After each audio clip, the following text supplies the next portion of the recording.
Sudan's de facto ruler said Thursday that he wants to end the war in his country, but he said he will not sit with his rival general unless he withdraws his fighters.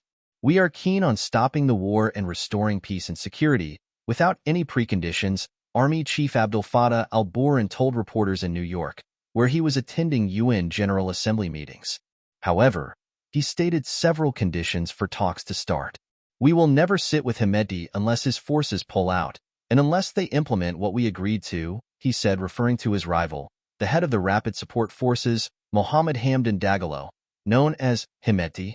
Once allies in Sudan's transitional government following a 2021 coup, the two generals have turned into bitter rivals for power. On April 15, 2023, fighting erupted between their forces in the capital, Khartoum. It has since spread across Sudan, resulting in widespread atrocities and killing. Burhan was asked about new fighting that erupted between his forces and the RSF in Khartoum on Thursday, but did not offer any new details.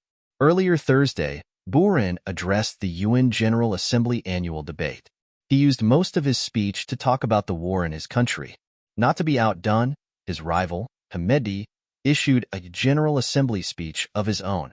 On the social media platform X, 10 million people have been displaced and half of Sudan's population, 26 million people, are struggling with crisis levels of food insecurity. Famine was confirmed in August in Sudan's Darfur region, which has seen heavy fighting.